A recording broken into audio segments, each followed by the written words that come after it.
الحمد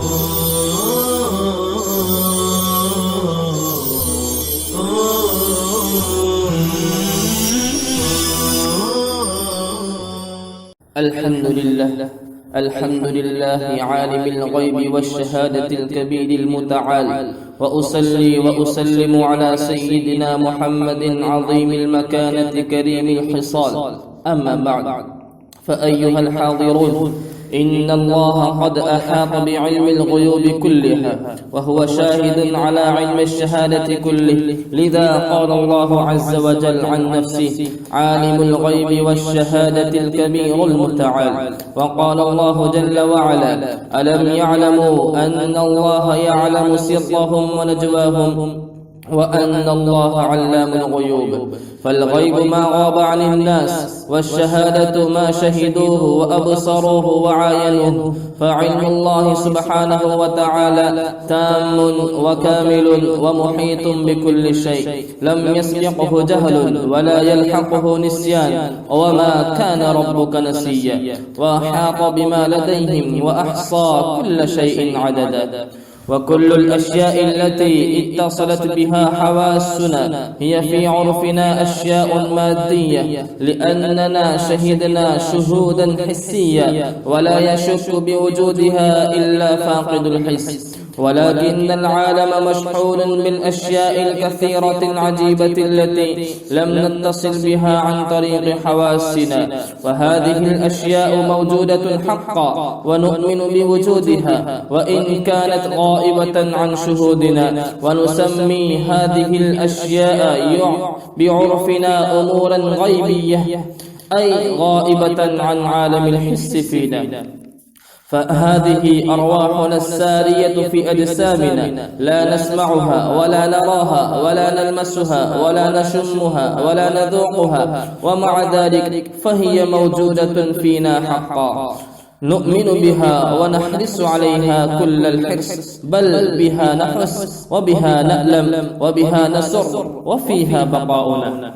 ونحن وإن لم نحس بأرواحنا إحساسا ظاهرا، فقد آمنا بها استدلالا من آثارها فينا، بل علمنا بها أمرا بديهيا لا يحتاج إلى دليل. ثم إننا كما أدركنا بالبداهة وبالاستدلال وجود أرواحنا أو سر الحياة فينا، فقد أدركنا بداهة وعن طريق الاستدلال من الآثار وجود خالق الكون العظيم.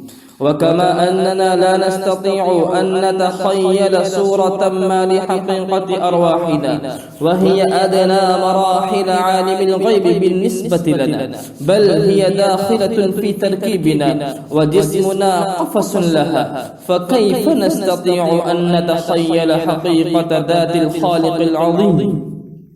بل كيف يصح لنا عقلا أن نبحث في كنهها، وقد علمنا بداهة أن الله بكل شيء محيط، ونحن لم نحط بشيء منه عدا إدراك وجوده وبعض صفاته العظمى. وبعد البحث علمنا أن الأنبياء والرسل عليهم الصلاة والسلام صادقون بلا مرية في جميع ما ينقلونه إلينا من أمور الغيب بوحي الله إليهم.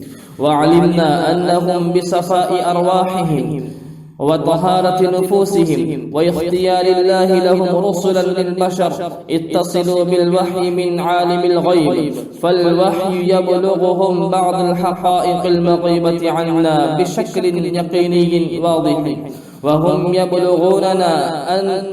يبلغوننا ما نقلوه عن الوحي بشكل يقيني واضح أيضا.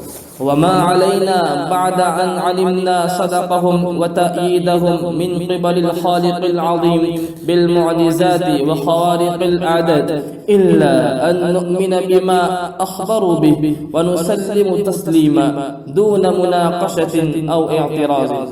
ثم بعد أن نؤمن جازمين ومسلمين بما جاءنا عن طريق الوحي الصادق، يجب علينا عقلا أن نقف عند حدود النص الذي نقله الرسول لنا عن الوحي، دون أن نزيد عليه شيئا من التخيلات أو التصورات، ودون أن نتلاعب فيه بتأويلات تعسفية. فلا بد للإنسان من الاعتقاد بأن الله عز وجل علم في الأزل جميع ما هو خالق، وعلم جميع أحوال خلقه وأرزاقهم وآجالهم وأعمالهم وشقاوتهم وسعادتهم، وعلم عدد أنفاسهم ولحظاتهم وجميع حركاتهم وسكناتهم، لا تخفى عليه منهم خافية، سواء في علمه الغيب والشهادة والسر والجهر والجليل والحقير، لا يعزب عن علمه مثقال ذرة في السماوات ولا في ولا في الدنيا ولا في الآخرة. إن الله لا يخفى عليه شيء في الأرض ولا في السماء. فهذه الاعتقاد يورث المؤمن تعظيم الله والرضا عنه والتسليم لمقاديره حلوها ومرها. وإن الإيمان بعلم الله يجعل الإنسان يعتدل في حياته، لا تبتره النعمة ولا تقنطه المصيبة، لعلمه أن الجميع من عند الله، وأن ذلك بعلم الله ومشيئته. بارك الله لنا ولكم في القرآن، ونفعنا وإياكم بالآيات والذكر الحكيم. إنه تعالى جواد كريم ملك رب رؤوف رحيم، فاستغفروه إنه هو الغفور الرحيم.